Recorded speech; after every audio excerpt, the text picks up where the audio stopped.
What is this? Are you guys ready to start, by the way? Oh yeah, definitely ready to start. Are Are you recording? Oh yeah. you playing Ghost of Tsushima right now? Welcome to the comfiest episode of Hang on. Dialog Trees. Hang on. Bruce, I want you to look at your Discord right now. Is Aaron playing Ghost of Tsushima right now? Discord. Can you show us what you're looking at? Can you spin the camera around? No, the camera's attached to a wall. Okay. Because we cannot graduate to the point where not only do we endlessly talk about a video game on this podcast, one specific video game, we're also endlessly playing the video game on this podcast. Go and look at the Bruce Dialog still Trees hasn't seen Discord. it yet. It's in the general. Brayden finds it immediately, and Bruce is like, "What are you talking about?" Did you get your PS5 back? Bruce, I've had my PS5 back for over a week. What the fuck? What did you tell me this? You shit friend. What the fuck is wrong with you? Okay, so here's the thing. We were originally going to do the podcast asked you Sunday. about We were this. going to do the podcast Sunday. I'm like, I can wait a few days just to upset Bruce because it'll be funny. And then we postponed it. I'm like, well, I'm already committed, so I have to just wait. Okay, so we're canceling the episode and we're playing Ghost of Tsushima tonight. We're doing it. Oh my god. Bruce just looks so betrayed right now. I feel pretty betrayed too. I've been waiting on this as well. Whoops. You bastard. Homies don't do each other like this, man. Yes, they do. Yeah, man, you did us dirty. Do Dude. you understand how excited we've been to power level you through Ghost of Tsushima? Yeah, but now we can play together. We could have done it a week ago. I've been busy anyways. It's You know fine. what? I'm just gonna say it. I'm glad I was sitting down comfortable for this one, because if I was not all nestled in, I would have absolutely stormed off. Like, you're lucky I'm damn comfortable right now. I would have just left. I've only had it since Thursday. Stay tuned, folks, for what might be the last episode of Dialog Trees. Oh my god! Is it bad that we say that like every episode? It is. I think it's a fun character trait at this point. But like, dude, what a bombshell to drop on us like 5 minutes into starting this. Are you kidding me? I don't want to talk about shitty game industry practices anymore. I want to talk about you, Aaron, and shitty friendship practices. My heart rate is up right now. I'm fucking livid. I didn't start the game until today, and I only just got to that screen and took a picture and then shut it off. If that makes it any better. I don't give a fuck about the single player campaign. I'm all about the legends. Well, we can play that together now. And Scott No, Pilgrim. we have to play Bloodborne together. Whip boys. We can play whatever you want. Wait, I don't have Oh, plus. fuck I yes. should probably get plus. I'll get plus. How do you not have plus? Well, because Kim has plus, so I've just been using hers. Get Final Fantasy 14. Let's play. Let's be weebs together. No. Does everyone tell me We're to not get playing that 14. game? It's good. I'm liking it. I know It's it's, definitely good, but slow like, paced. I don't want to devote my life to an MMO. You got. I mean, it's got to the point now in the pandemic where I'm just sitting around going like, huh, I am like legitimately, completely, fully bored. Like every stretch of the definition of bored. And I'm like, there's gotta be something I can do. No, can't do that. No, can't do that. Anyway, welcome to the Dialog Trees podcast. We're like 5 minutes in and we're just now saying that? Yeah. A very sodium-rich episode of dialogue. Jeez, why were we taken for a loop at the very start of this recording? I wonder. It's almost like I can't focus beside the frothing rage. All right. Good times. Aaron, for that little blunder, you go first. I guess so. Yeah, let's go. So I was all prepared a few days ago, and now it's like I have to remember everything I was prepared for. Uh, Hey, We're professionals. don't Yeah. spill our secrets. oh, yeah, sorry, we are always prepared and never Yep. postpone This is- episodes. We always record on Sundays, no matter what. Even that day that we said we were recording on January 6th. Good times. Yes. Pokemon. What was I going to talk about? I even wore a hat. Gen 5. A game that was kind of Which one is shit that? on. Black and White. And Black and White 2. Okay. A bunch of games that were kind of shit on when they came out. Bruce, I swear to God, if you're falling asleep. I'm yawning. Yeah, you're yawning because you're falling asleep. It's the prelude to falling asleep. But anyway, Aaron, go on. Why? I have a blanket. I'm cozy. What? Well, like, first off, can you tell us what your experience is with Pokemon? This will help frame the story. All right. I'm going to start from the very beginning. So, growing up, I was always watching the anime. God damn it, Bruce. And so surprisingly, even though like I started like from the very beginning with the anime, I didn't touch a Pokemon game until Emerald. And I loved Emerald. I played the fucking I know. I played the shit out of that. And then I got Fire Red, played the shit out of that. Got Gold, played the shit out of that. And then I kind of stopped for a while. And then eventually I was on YouTube and I saw a Platinum playthrough. I'm like, holy fuck. This game looks sick. So I got that, played the shit out of that, and loved it. And then Gen 5 came out. I'm like, I have to get this. I've been loving every other Pokemon game. And I start the game, whatever. But I'm noticing, like, every route, I'm not seeing any of the Pokemon that I've come to know and love. I'm like, oh, maybe the next route, I'll find a Pikachu or something. And it never happened. And then I just kind of quit the game. And I didn't touch it again until after X and Y. And I played X and Y, and they were kind of shit. Like, actually shit. X and Y are bad Pokemon games. I thought, oh man, 3D models is gonna be fucking dope. It was just a bare bones basic game. So I'm like, okay, I'm gonna go back to Gen 5, replay that with a fresh mindset, and I did that.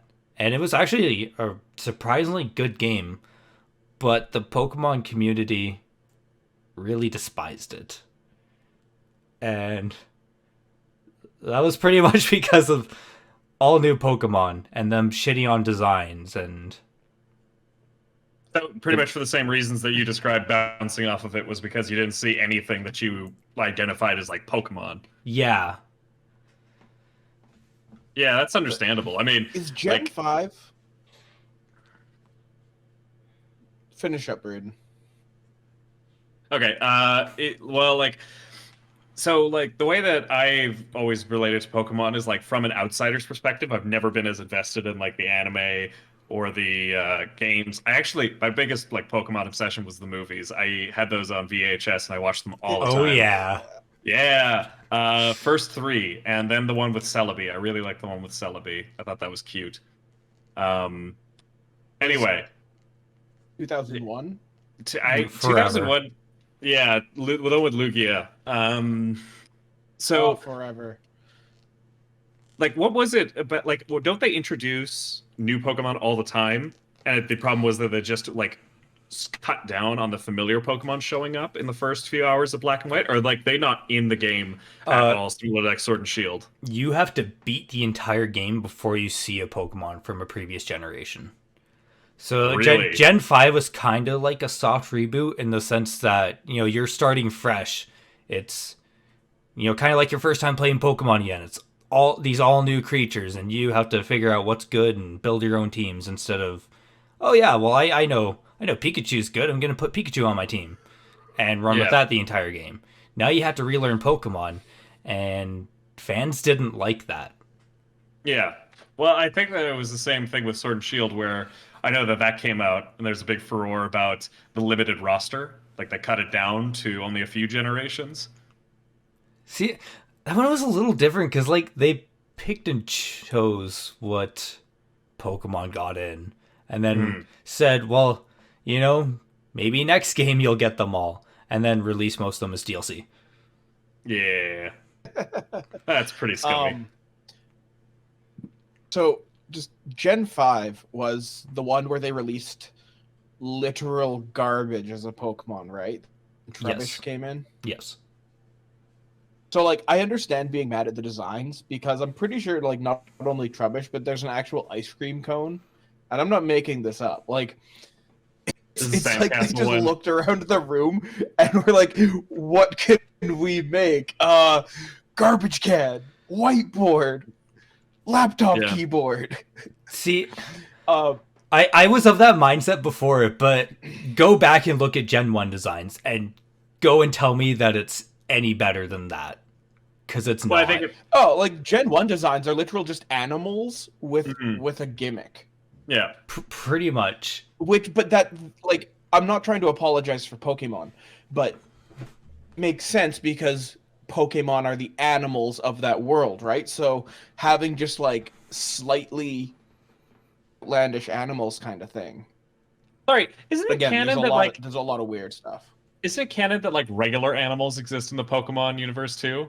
I Like, think so. there's Regular dogs. animals don't exist. No, I'm pretty sure there are actually regular animals. You just never see them. Like I thought there was like a dog and then there was like an actual Growlithe, and like people would have dogs and then some people would have Growlithes. I might be completely inaccurate on I this. didn't think that was a thing. Like I think it is. I thought like you either had a Growlithe or like a Houndour or like a Zigzagoon or something. No, because I think like eating wise, like they eat like I mean, actual animals. It's also canon in Pokemon though that people and Pokemon just are like divergent evolution, and they used to like get married and fuck and have kids. That's canon. Mm. You're talking about Ash. God damn it. Anyway. So the other I can understand why people get upset with designs because like once you have like 900 Pokemon, you've got some shit designs in there. But the real thing though that like you said with Gen 5, you start off with and you don't see an old Pokemon. That makes sense to me. Like any other RPG, you start every new iteration with a brand new team. Like it's just that Pokemon it's because Satoru Iwata was a fucking coding legend and was able to fit Kanto onto the entire Gen 2 cartridge Mm. as an Easter egg. Like, that's the only reason people expect that kind of stuff out of Pokemon. It's Well, just because Satoru Iwata was fucking amazing. Well, I think that's the reason why people expected that initially, but I think for a lot of people, Pokemon evolved as like a concept. Like a lot of people don't play it because it's Nice.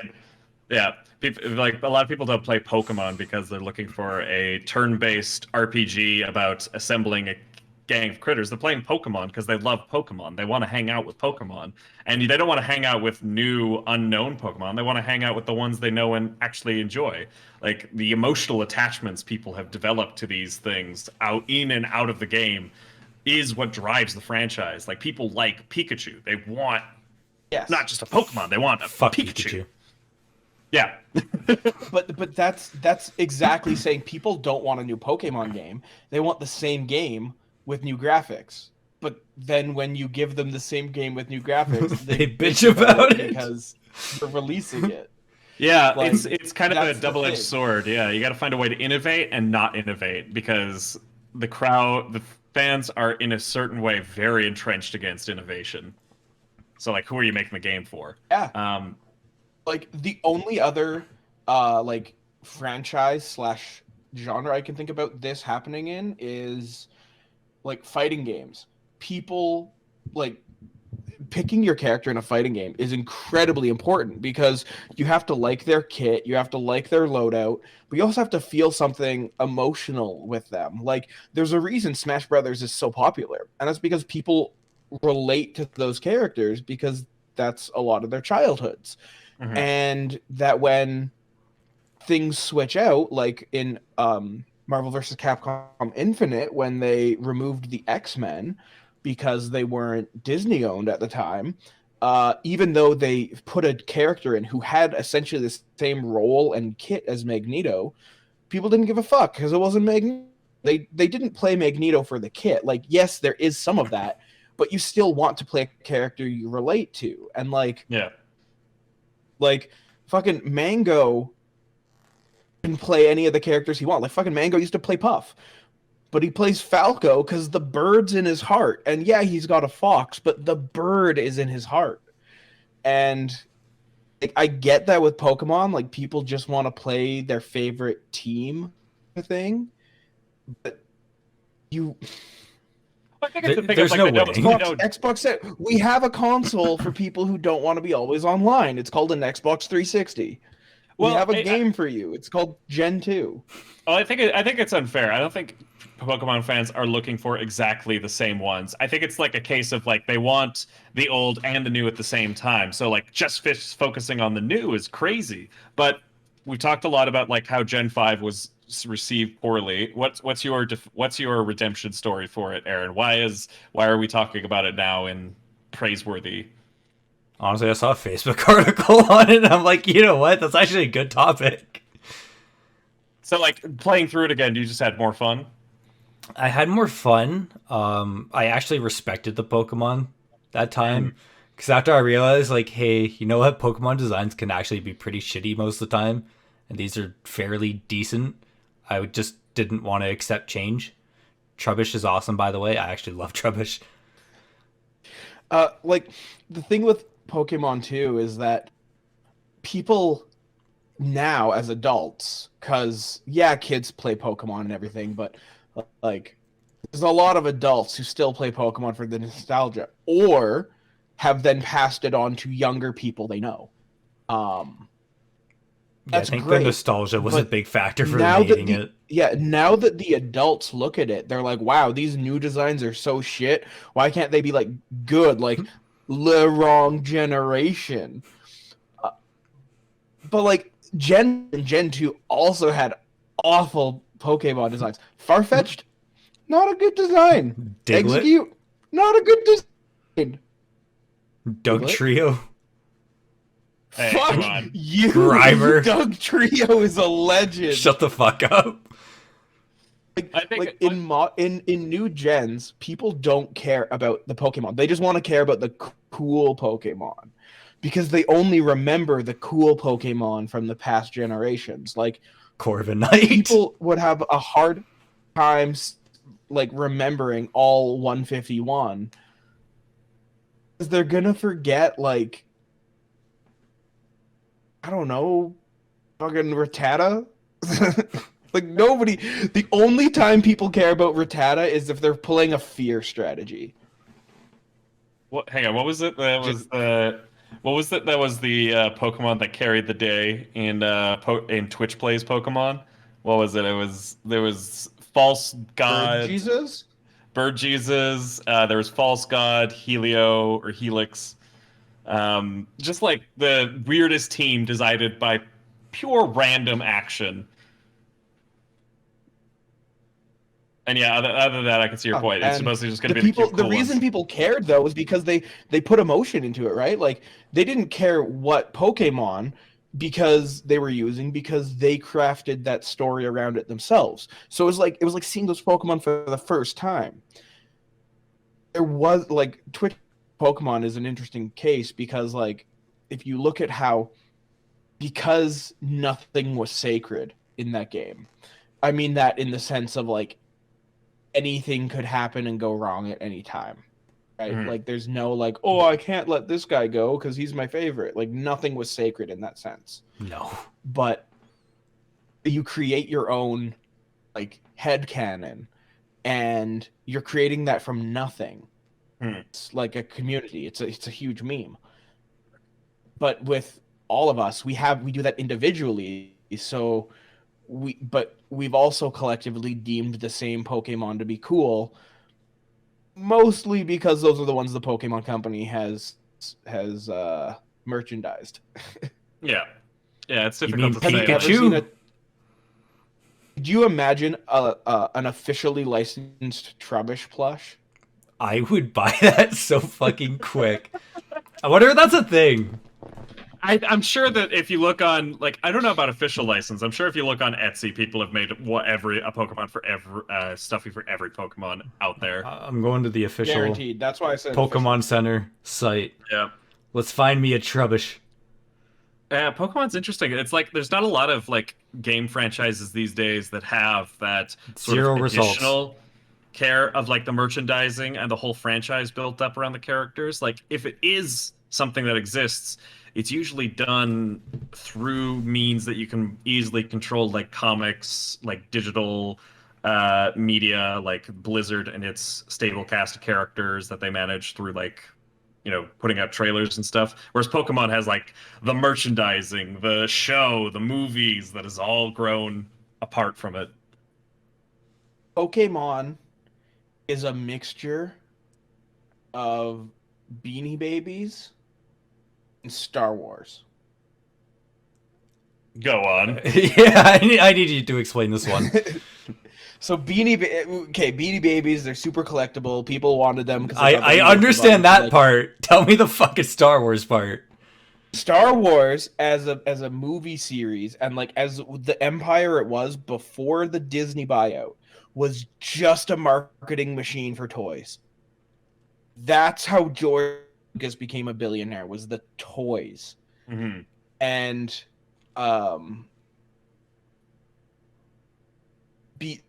Pokemon is got that collectability, the whole like, oh, I need this one and all this. But the whole reason the games exist is like after Gen 1 and they realized they had lightning in a bottle, it was just a marketing machine. The whole point of the games, movies. Whole point of the movies, sell the cards. Whole point of the cards, sell the plushies.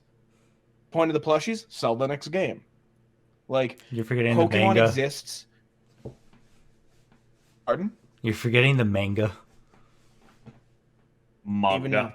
The whole, but like that's what I mean. It's the collectability of Beanie Babies with the marketing mindset of Star Wars. Yeah, I could see it. I'll let you have that. Well, it's because I just like the idea of like Pokemon being at its core a summation about the forces of the rebellion against the Empire. Oh my God, where's my Star Wars Pokemon AU? Yeah, Somebody I was about to get say on it. we need a Pokemon Star Wars crossover. They already Hell did yeah. Angry Birds. We could do Pokemon Aaron next. thinks the Empire did nothing wrong, and I think we should. I never shit said him they for did that. nothing wrong. I just saying they're not as bad as you think they are. No, you did say the Empire did nothing wrong. In fact, I'm gonna find and You will screenshot find it the and message. put it You'll here. find the message, and I literally say they did some things wrong. I mean, like, we understand that they're Nazis, right? Like, You that's defended not... genocide. that's You not like... defended the genocide. Like, the Empire is just space He Nazis. said it was like, we're all okay to blow up Alderaan because they Yes! were funding the rebellion, and I'm like, bruh. They're funding the Entire rebellion. planet They're hiding the is rebellion racist. there. The whole planet is considered part of the rebellion. Oh, I'm sorry. I didn't realize that the Gungans were involved in the rebellion. Fuck the I don't want to Gungans. I don't want to talk to this Lisa imperial... thinks you fucked up, Aaron. I don't want to talk to this imperial apologist They any further. did a lot of good stuff for the galaxy, and you guys just ignore that. Oh man, did they make the trains run on time? You son of a bitch! Jesus Christ. I mean, they're Nazis. It's not like they're not. It's not like it's not obvious that they're coded as space Nazis. I'm Like, not saying Nah. the rebels were good. Absolutely not. The rebels were. The rebels were like, just it as was bad. Insurrection. Oh my god! Absolutely. That I agree. No, but Brayden. the Empire. They blew up the Death Star. There were a ton of workers there that had nothing to do with the bad stuff. They were just working to support their families. Rebels are like, yeah, fuck you guys. We're gonna blow you up. Orders. Yeah, I know. It's like a question of like, you know, like it's a moral question of like I was just following orders. Yes, We did this for democracy. that is true. However, they died because I'm also they were gonna on say, a though- weapon platform that was meant for blowing up I entire don't think worlds. everyone knew that's what it was for. How did you think you were there for? Dude, yeah. What did you think That's it was? no moon, Aaron. It's called the Death Star, also- and you work there. They don't have to give you the name. Also, Aaron, I had a point, and I forgot it. About what? Star Wars or Pokemon?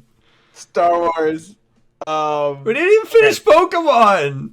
Because we brought up Star Wars, and all of a sudden we're knee deep into it. I didn't get into like any of the other good stuff about 5. Bruce just went on a tangent about nostalgia. Okay, no. Keep selling us on this, because right now you've just said that you've had fun with 5. Yeah, because Bruce went on a tangent. No, yeah. So what more do you have to offer in 5's defense? This is the court of public opinion. Gen 5 is on trial. How will you defend it? What is your case, good sir? So, all the previous Pokemon games, the story was pretty much, hey, we're bad guys. We're going to capture Pokemon and take over the world, because, that's what we do.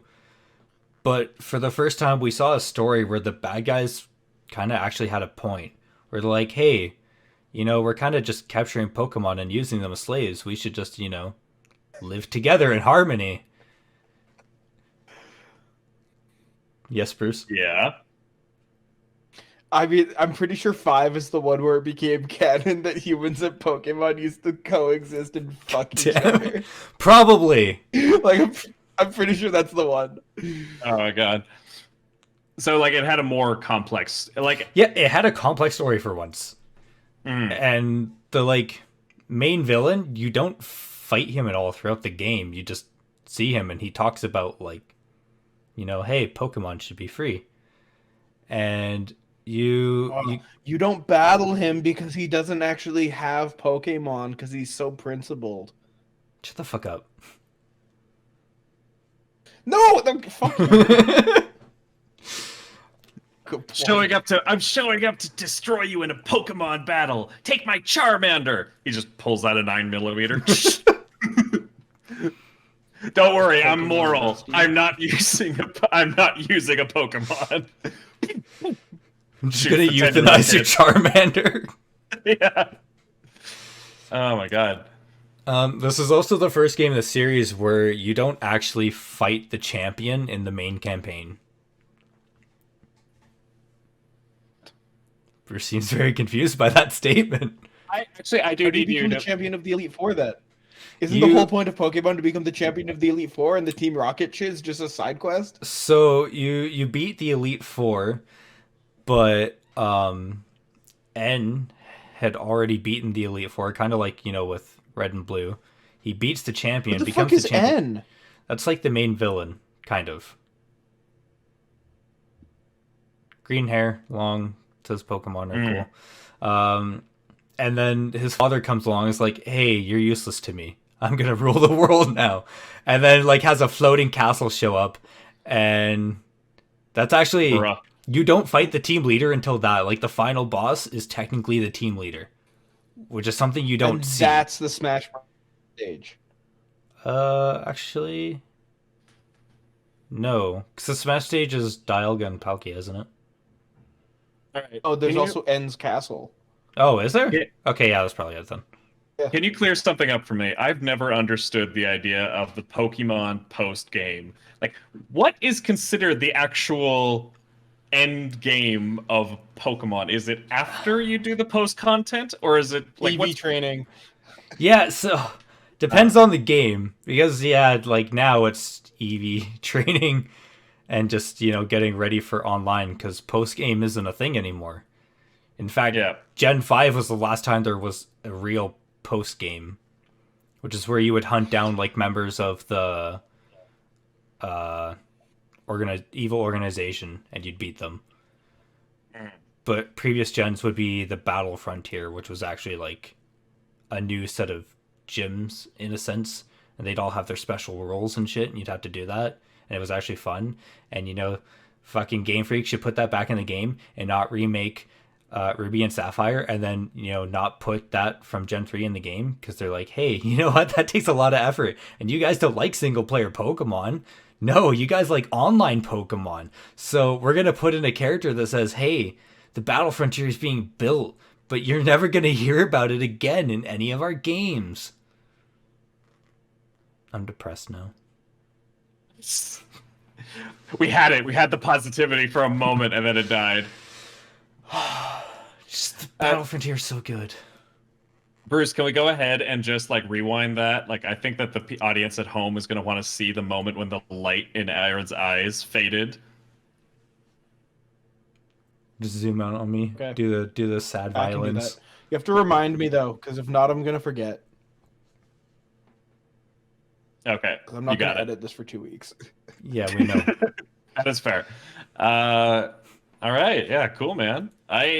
So yeah. Speaking honestly, like, I have never like been tempted to play a Pokemon game just because it never seemed like that was my thing. I'm a big fan of like Shin Megami You've Tensei never stuff. played a Pokemon game? I've gotten like 75% of the way through Pokemon Yellow. It was okay, but like Holy shit! yeah, no, I'm pretty removed from it. Like I Holy play shit! so like I've always seen like the Mega 10 games, like the Shin Megami Tensei stuff as the Pokemon For adults. style. Yeah. And so like I play that. And like Much better game franchise. Pokemon itself interests me a lot because it's like one of those properties where it just moves incrementally over the years, and like part of it is like its consistency. So I wonder, like, when are the cracks starting to form? Like, was it with Gen 5 that the cracks started to form? Was it with Sword and Shield, which I know a lot of people are upset about? Cracks have been there for a while. Honestly, I'd No, say I think they've all been X and there. Y really took it to a Mm, new level. I'd go. I would say the cracks started to form in Gen 4. Yes, but I'd say But X also, and Y though, like really the last showed it. Pokemon game I played was Gen 4, and I think I've told this story before, but I didn't like when my friends and I played Diamond and Pearl together and like connected on our DSs. Didn't battle or anything. We went to the underground and ran around and played capture the flag in the bases. We Nice. didn't fucking care about battling Pokemon. We just wanted to capture the flag. Bruce, why? Yeah, Why? like- That was my last experience with Pokemon. I should never say this to people, but you play games wrong. Like you actually play games wrong. No, he does. He really like if there's an intended experience, Bruce is the furthest from it in any regard. Hey, you I should will go to say, all I'm these a- temples and not beat the game in an hour, Bruce. I'll beat the game right away. Final boss, okay? I'm a big fan of sequence breaks. I fucking love sequence breaks. Yeah. When I go back and play Ocarina of Time, I go out of my way to like try sequence break it without using like major glitches. Like if I can, as soon as I become an adult, it's like let's go get the Bogoron sword and never One day, use the Bruce. Master Sword. One day. It'll happen soon for you, buddy.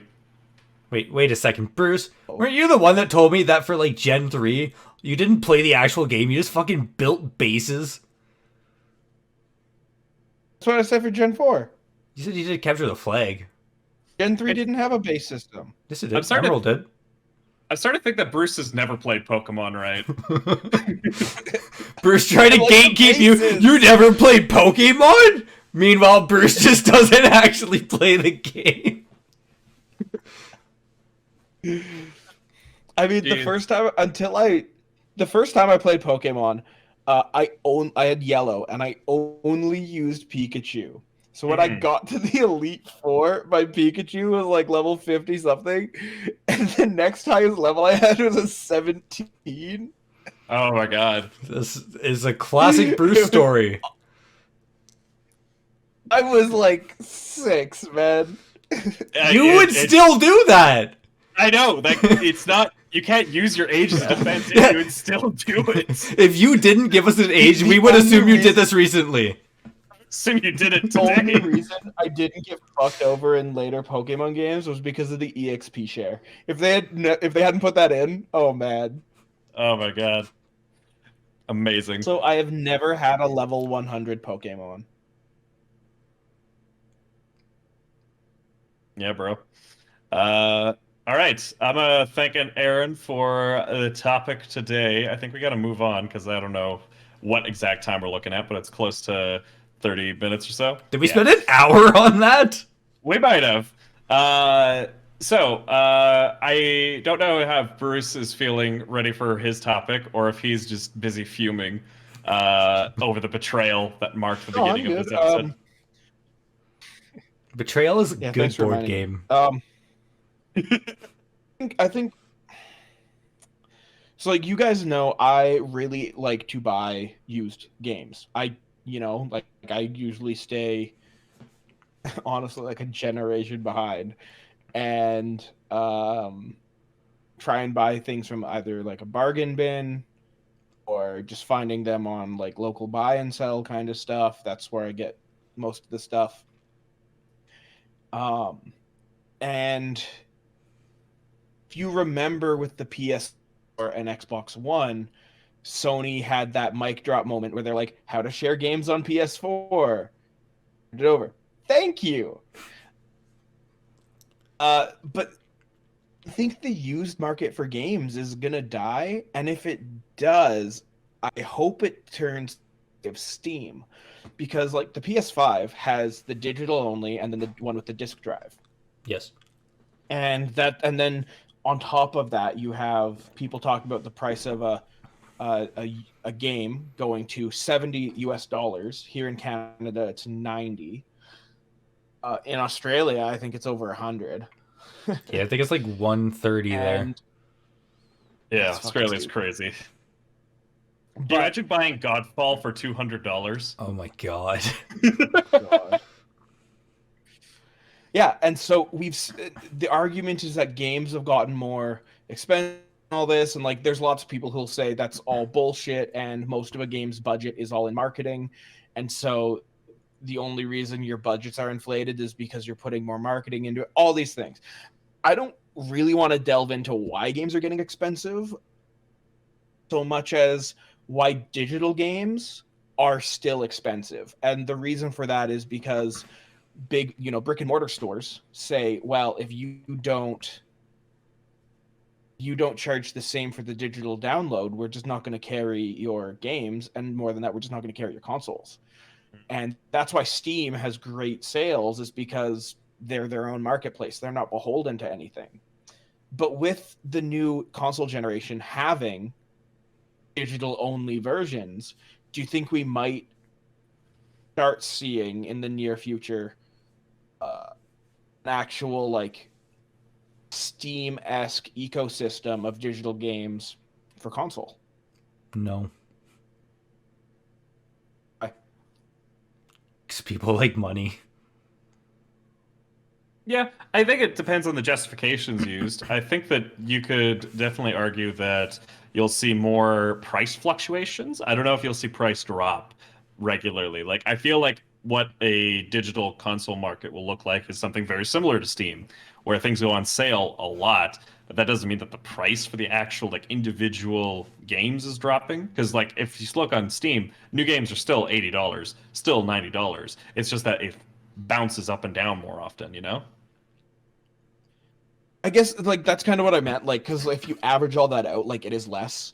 I kind of misspoke there, because like I think why wouldn't you buy a game if it's when it's on sale? Like, why would you buy a game full price kind of thing? Why, if you know it's going to go on sale soon, why wouldn't you just? Like every Assassin's Creed But game. like with that threat of we're not going to carry your stuff anymore, like it kind of seems like with the digital only versions, like Sony and Microsoft were kind of future proofing, and we know, like, not only has Sony always done like mid-cycle hardware updates where like they'll shrink it kind of thing, but now we're even seeing like mid-cycle refresh with the PS4 Pro. I would bet #Wall Street Bets on the updated, like the cycle PS5 not having a disk drive whatsoever. I could see it. Yeah, I think that'll happen. Because this will I think pretty much only be like... PS5 will have a disk drive. Yeah, it'll end up being like the PS3 that could play PS2 games that was phased out after like a year or two. My sister has sucks. one of those. I Shit. did have one until it crashed. So what I would almost Yeah. posit is that what we won't see is we'll see AAA industry drop down in price anytime soon, but I think we're going to see more like mid-market games kind of come back into the ecosystem because it takes away one of their biggest prohibiting factors was distribution. Well, if digital is more common than ever before, you don't need to worry about distribution. You could just pop it onto the marketplace and like sell it for what you want to sell it for. And that's ignoring the big publishers at the top, but still dealing with like the mid-tier ones, like what we consider the double A houses. Yeah, because the AA industry has died in the past, like over the Xbox One, PS4 generation, and like the Nintendo Switch, as much as it's an indie darling and platform, it's not good for developers.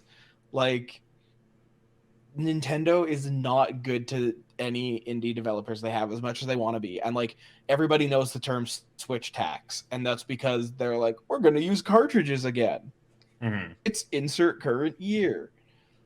And I get why. A portable system like kind of needs a solid state memory unit or storage unit. But that's the trade-off. And because like Nintendo's kind of the holdout with physicals, that's why things are getting jacked up so much. That I think Nintendo is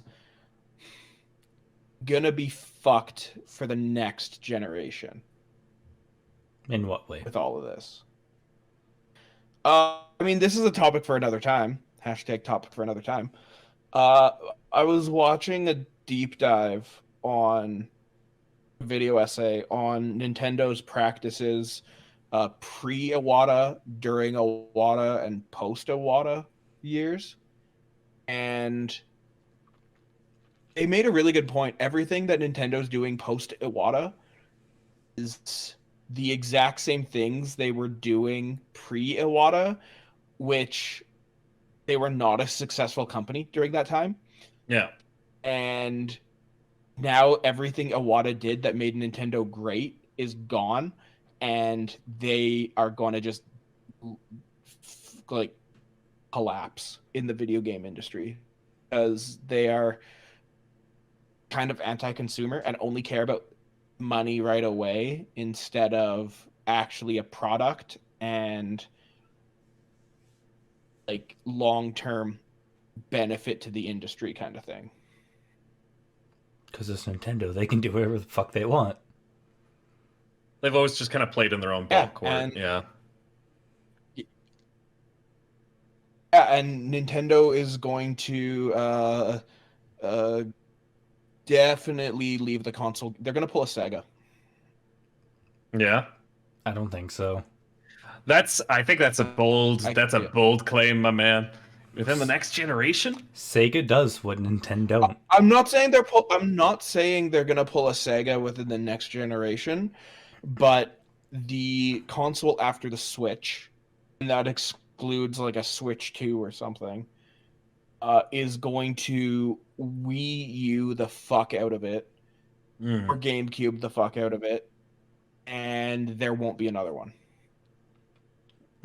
I can see them pulling a Wii U again, but I don't think it'll be the last one.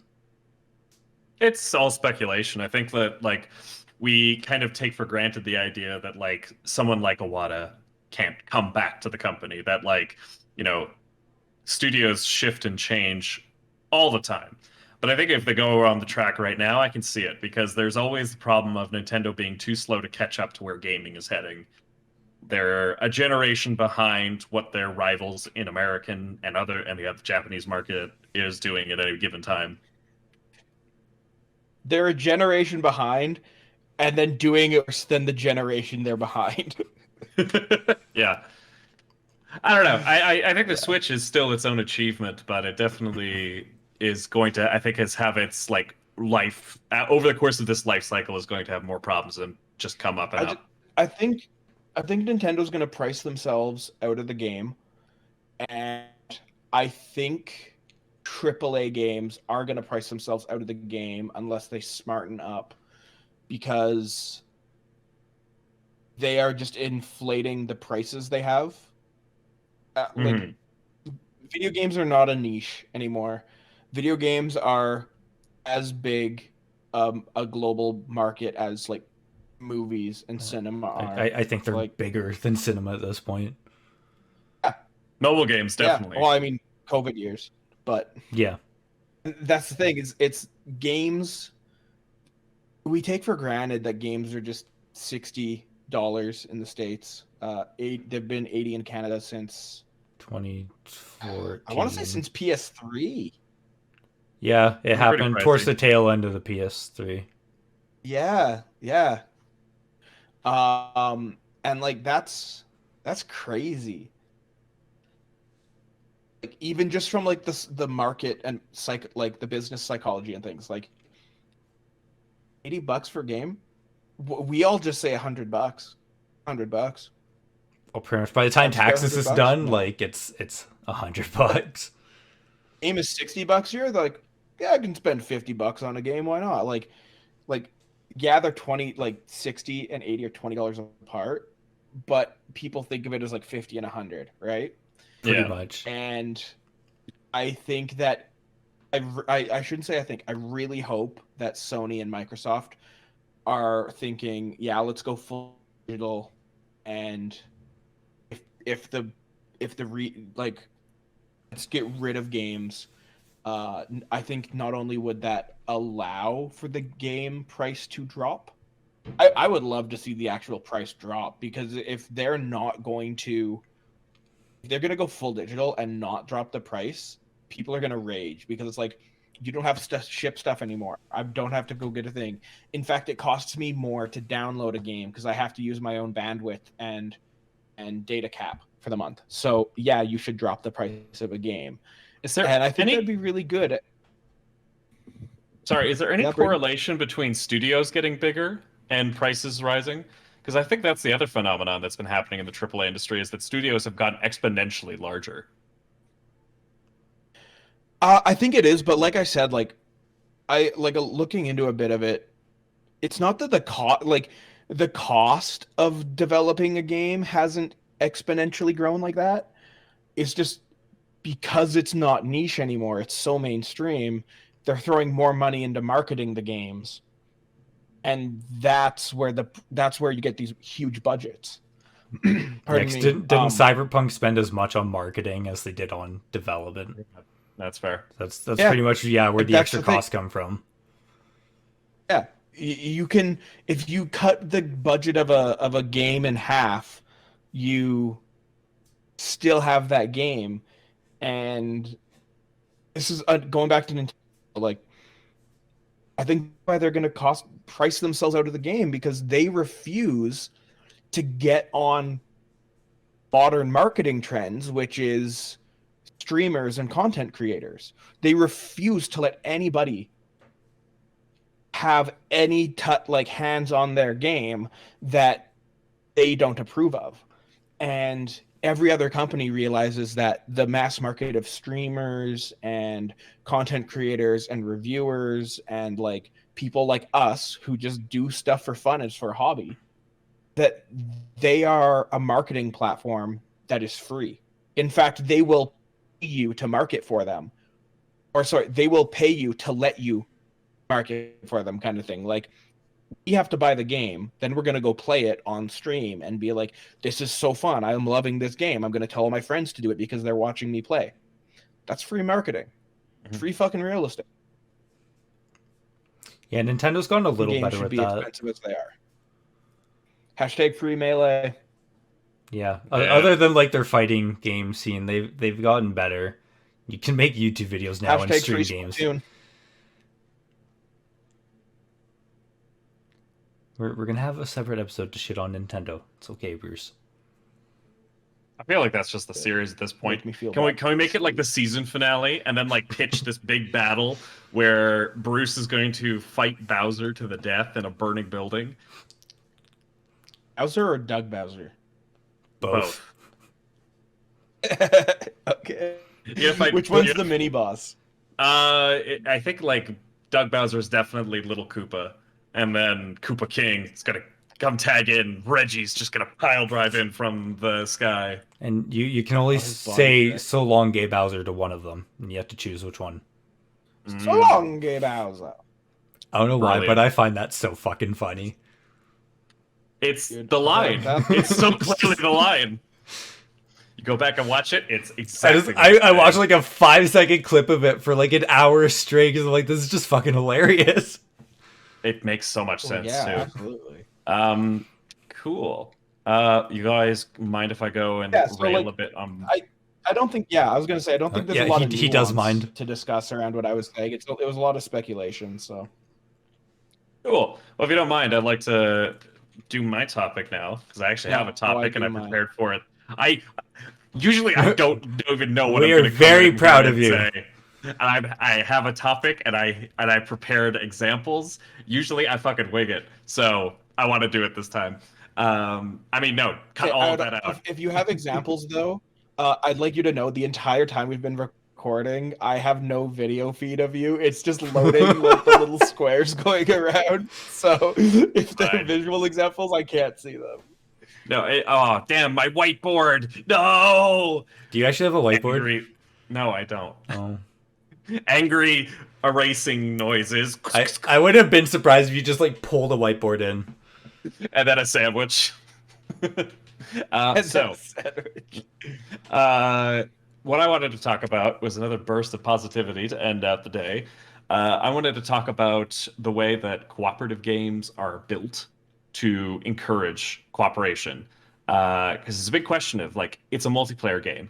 How do you drive people to interact with each other in meaningful ways? We've been talking a lot about Ghost of Tsushima. It's not going to end anytime soon because we love that game. One of the things that its multiplayer mode Because does Aaron really finally well, got his goddamn PS5 back. thank God. No, I got my PS5 back a week ago. Yes. Please stop bringing it up too soon. One of the things that the multiplayer system does really well is the ping system, as in you hit a button on your controller and anything your character is staring at is automatically pinged and put on the map and everybody knows exactly what you're looking at. There's voice commands that are, the emote menu is quick, it's easy to access. There are special class abilities that are all meant to synergize and such.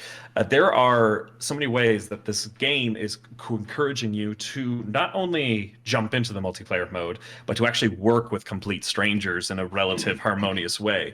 But that's not the big example that I wanted to talk about. The big example is the zombie survival shooter for much of the previous generation of gaming, Left 4 Dead and Left 4 Dead 2.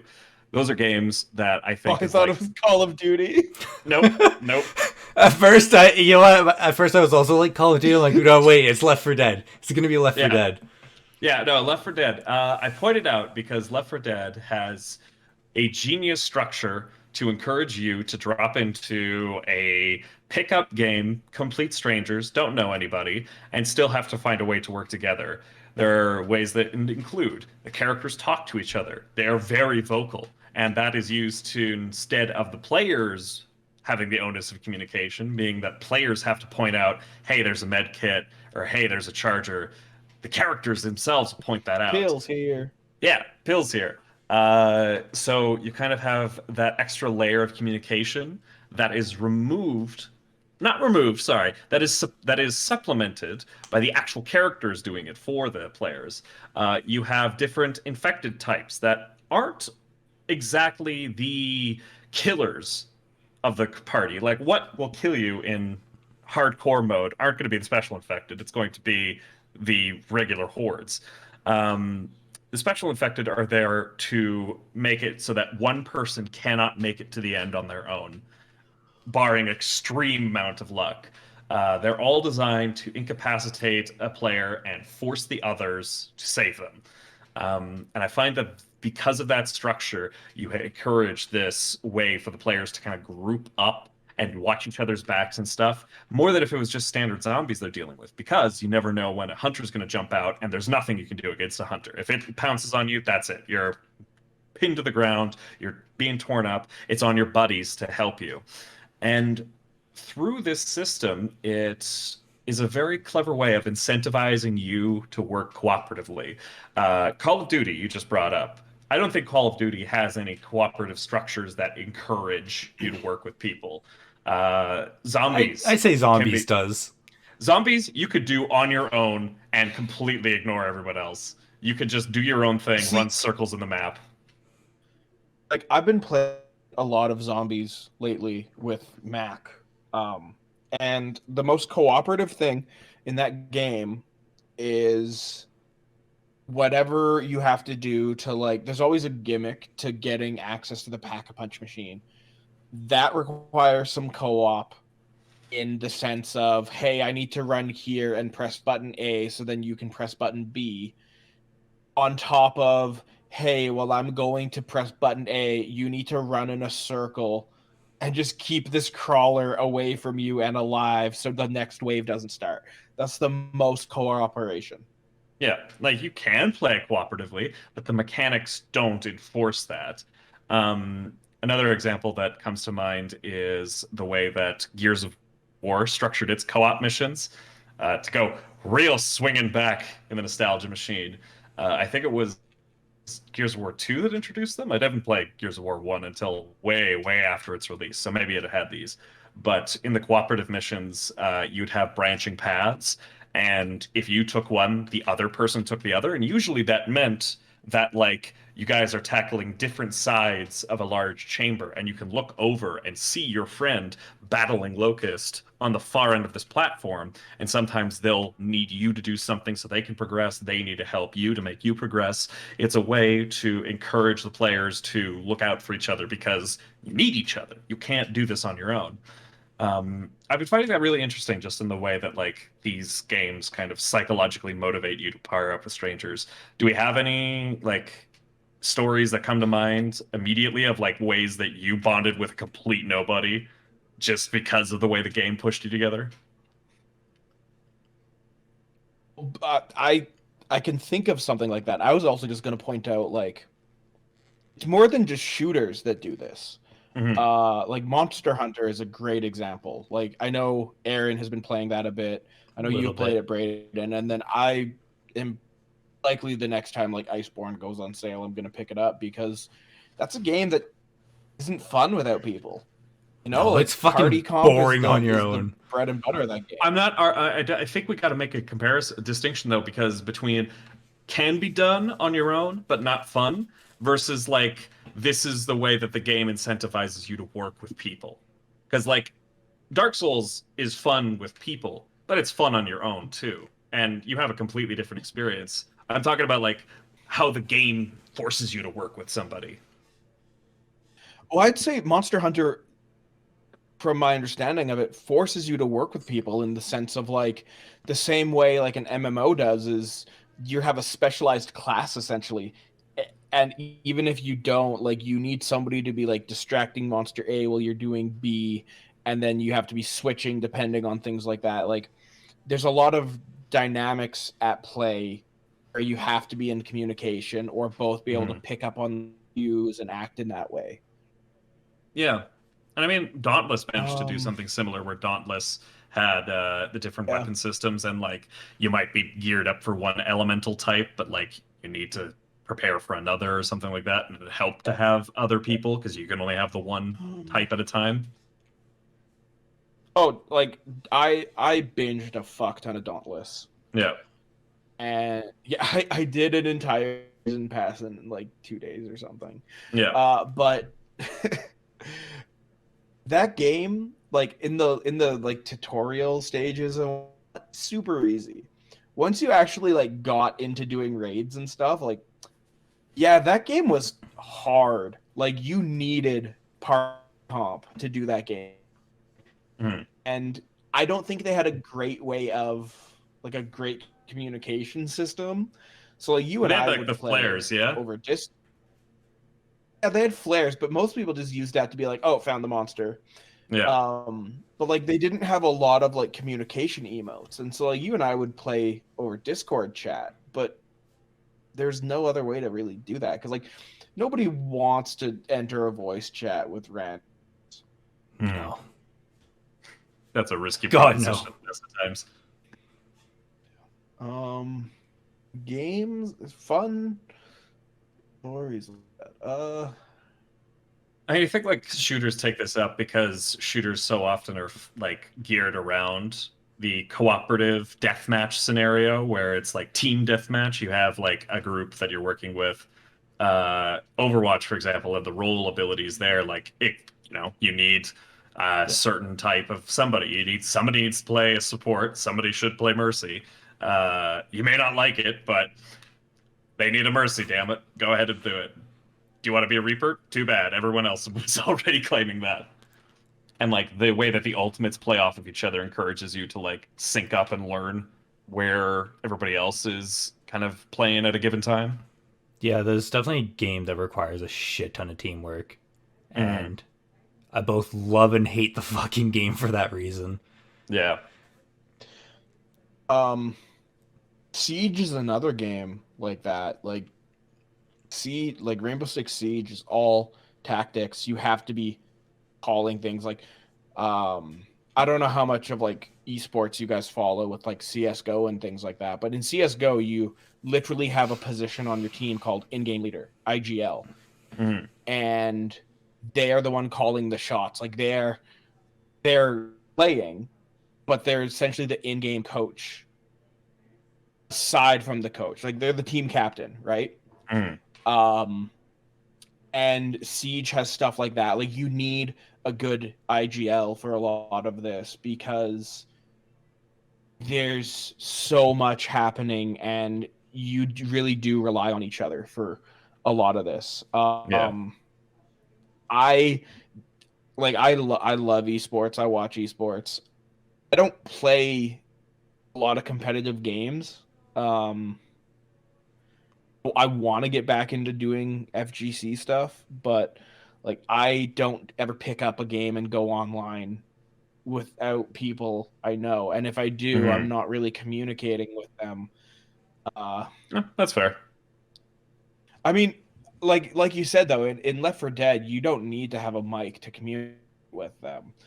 Uh, I guess the only thing lately I've been doing is like Dark Souls 3.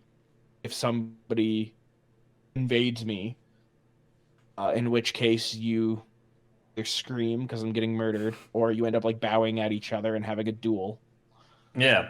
or And in Ghost of that Tsushima. case, the game's communication And systems play into that ambiguity and like the fact that you don't have an easy way of communicating with each other like is part of the charm is that like it's a roulette wheel every time as like who's invading me, what are they like, what's the protocol here.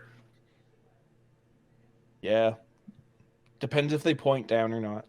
If I point down, you know that they're in the meme community and they must be destroyed. Or if they show up and say, "So what is it?"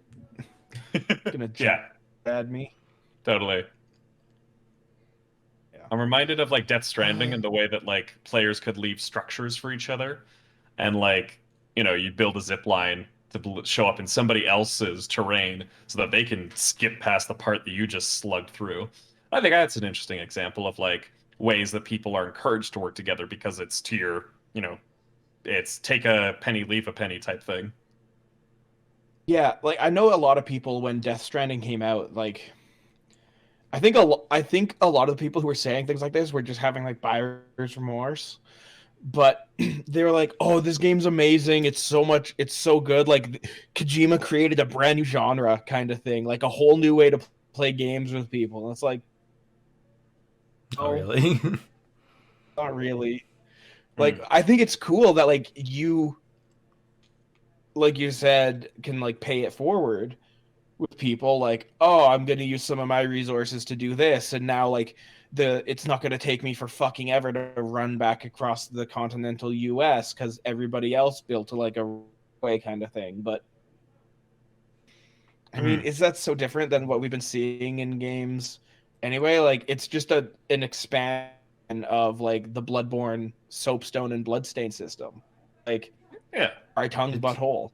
it's cool, but it's nothing special. Yeah, well, it's Yeah, just it's ways that like I'm interested in seeing how games are like kind of like playing around with this setup. yeah, And games should basically, definitely use that more. yeah, basically I just wanted to shine a spotlight on stuff and like talk about why I think something like Left 4 Dead worked so well, whereas other cooperative experiences can sometimes fall flat because the mechanics themselves don't encourage you to work with people. Yeah, I think the main problem I is still shut the fuck think up, Bruce. okay. I had to say it at least one episode. It's not a real recording unless we get that in. Yeah. I think the over reliance on mics is the biggest problem for cooperative stuff, which is why I think Left 4 Dead works so well, is because the characters point stuff out for you. Mhm. Most cooperative games are like, hey, it's either a mic or you're teabagging in front of each other, hoping they'll follow you to do whatever. Mm. And I think that's why the ping system from Siege and Apex is like really started to revolutionize shooters, because now you have a more intricate system where like you can be like, hey, there's an enemy here. Hey, there's ammo. Hey, I need your help. You know, stuff like that is Yeah. actually like made playing with randos bearable. You know, without me Yeah. throwing on a mic and hearing their really awful music or their mother screaming at them in the background. Well, like I've been playing a lot of Final Fantasy 14 lately, and like those game servers are open to a lot of different people, and you could be playing with people that are running in the Japanese servers, you could be playing with people that are running in different language barriers across the world, and like it's kind of sad how archaic the communication systems are because it's still just like, you do like the little dance as you're getting ready to rush in, like I'm the tank, do I pull or not? Are you guys ready? And like it's kind of sad that like that like a lot of like especially massively multiplayer experiences still rely on like keyboard controls, emotes, when the industry feels like it's moved past that. Like pickup groups on WoW suck. Why do they suck? Because you don't have great means of talking to each other. Well, I was gonna say because that's really pickup groups funny on that you WoW suck. say Final Fantasy, like, or in MMOs, how you have to like do the dance kind of thing, or like run in a circle, quit stuff like that, and everybody knows what that means. It's like, cool, you're a massive AAA like MMO, and you have the same communication platform as Among Us. Yeah. Hey, quick, follow me, and you just like go back and forth, and you do the wiggle, and it's Yeah. like everybody knows what that means. Uh, Inner Sloth is a very small dev team. Yeah. No, I see I'm always tank. So for me it's always like a question of like scan the camera around and like I don't want to type. Yes, I could type at the chat Just and figure Leroy out like you guys Jenkins. read. Exactly. Like, how do you talk with your teammates in a way that prevents you from talking because you don't want to do it? Just run in swinging a hammer. That's the only communication you need. That's the only communication you need. Thank Absolutely. you. I remember, I think it was WildStar. That was it. There was an MMO that prioritized itself heavily on the idea Yep. of like almost every attack and every enemy relying upon the floor directions being visible. So like almost every single mob you could find in the game would have attacks that would like leave clearly marked patterns on the floor as to where you'd get struck, so you know exactly where to stand, where not to. And like the amount of player communication in that I found was very interesting because so much of it was based on you just looking and seeing what the characters were doing and being like, oh, okay, so this is what's happening. Oh, okay, this person's standing here, this person's standing here. They'll get hit by that kind of thing. Interesting. Yeah, that's a way better system than like I stopped playing World of Warcraft after Wrath of the Lich King, or during Wrath of the Lich King, I guess. Hmm. But like fucking like reading a wiki and like going over the game plan before a raid boss kind of thing, and it's like, okay, so when this percentage of HP happens, you guys have to do this. There's a subtle cue on the bosses at like you have to like read a fucking essay before you can actually like fight a boss. I think it's so much better just to be able to play and see what's happening. Mhm. Yeah, totally. I think that's also a case of like communication just from the game systems itself, like not just between players, but like how the game is telling Yeah. you what's going on at any given time.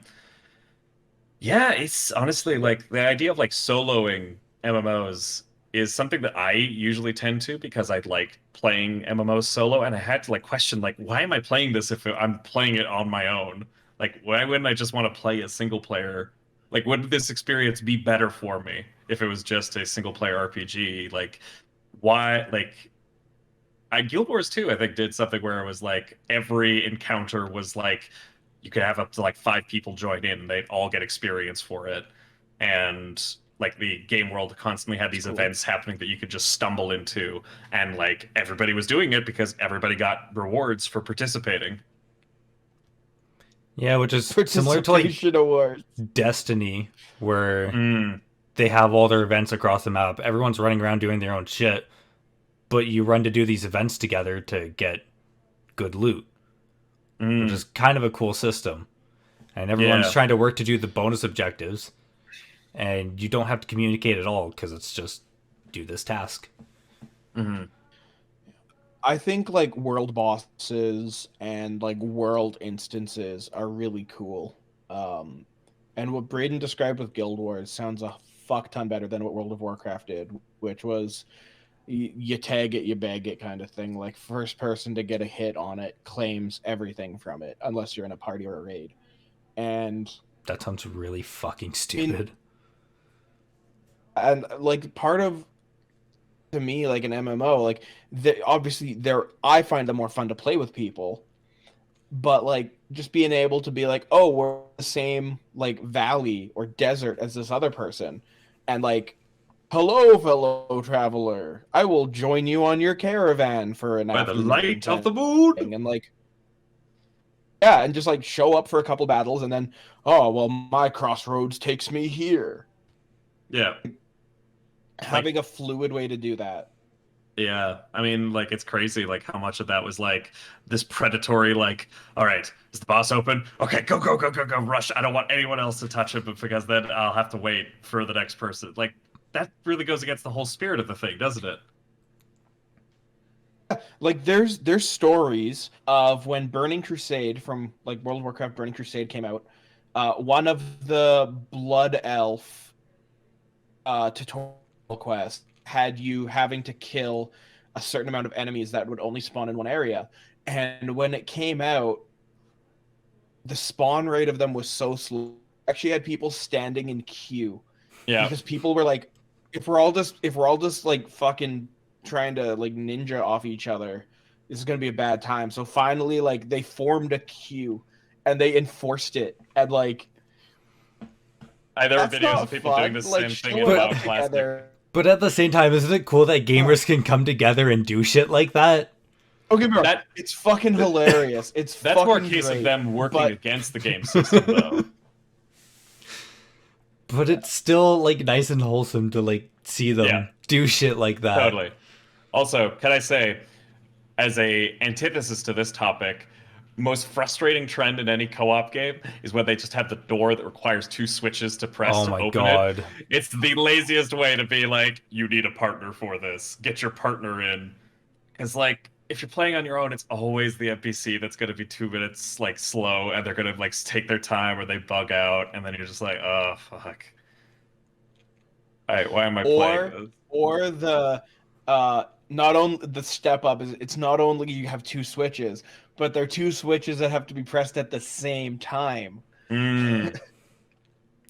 Not too many games do that anymore, which is awesome. But it would like back in the 2010s when all of the game franchises we loved were getting co-op spin-offs. It was ubiquitous. Freaking Dead Space 3 had them. We don't talk about Dead Yeah, Space 3. it's funny. I just bought a copy of Dead Space 3 because Mac, you guys know my friend Mac. Yeah. It's like, hey man, like I know we play zombies a lot together, but like, what other Space co-op zombies. games do you have? And I was like, yeah, man, I don't actually have a lot of co-op games. Like I've got Dark Souls, and I know you're not into that. And he's like, have you ever played Dead Space? I was like, I've never played Dead Space. I know what Dead Space is. I've watched playthroughs, and he's like, Dead Space 3 got a lot of shit. But like for a co-op like action shooter, like I was like, yeah, fuck it, I'll do it. So I found a copy for like $12. But I'm not expecting it to be a good game I'm expecting it to be an enjoyable hangout with a friend. You know? That's what I feel I Borderlands think there's is. a difference. Yeah, like Brayden and I did Borderlands together. It was fucking great. Borderlands on your own like fucking sucks. It's so boring. But with friends, it's like Absolutely. it's fun. Yeah, but like there was nothing in Borderlands that made me go like, "Oh man, I'm really glad that I'm cooperating and there's like teamwork that's at play here." Because Borderlands is No. the whole game is just fine on your Spray own. and pray. It's boring, but it's fine. Yeah, same thing with Diablo 3. Like, God, this game's boring You even play it with on your own, people. the way Brayden and I play it was pretty fun. I'm assuming Bruce played it wrong and Brayden was just along for the ride. Nope. The other way We went around. on hardcore mode. Oh, We went on hardcore mode and just kept trying to get each other killed.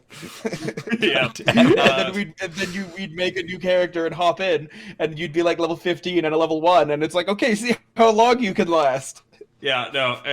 There was a few minutes where Bruce was just able to play with me at any given time, and then like 15 minutes of loading screens as I had to quickly remake a new level 1 character because the previous one just instantly also, died. Because we were online in a party, I paused the game, he could unpause it, and so there was a point where I was being chased by a fuck ton of elites and everything. He had already died, and I had yet to die once, and I kept trying to pause the game and figure out like what to do, and he kept unpausing it. So I was trying to run, and like I was trying to get it. Oh no! If you pause the game, the game still keeps playing because it's online, right? So I was trying to run the fuck out of the dungeon to safety, and he kept pausing the game, so I would stop moving, but the enemies would keep coming at me. Like, Oh yeah, that You was probably fun. deserved it. We made our own game. we made our own fun. I like Does anyone Milkman mode. Did anyone ever play? Oh God, Milkman mode. Milkman mode is our greatest creation. We could never. It's not fun. do I It's do I not want to fun. know what that is? Milkman mode is a Smash Brothers rule set where go you ahead. play Young Link, you play on Termina, 99 stock, 100% penalty. Like you get struck, you're done. One hit, you're gonna be knocked out. And you're Your just throwing the goal- milk things at each other? No, your goal is to do the milk taunt 100 times through, and like the first person to do 100 versions of the taunt to completion wins. So like, and the only person that can do it is the one that is the victor. So like, if you get knocked out, you have to take out the other person before you can become the milkman. What the So fuck it's like is wrong with you two? It's like a King of the Hill. Milkman mode is great. Milkman mode is awesome. We spent hours just in pain over this. Like that's like Oh, an entire man. night. Yeah.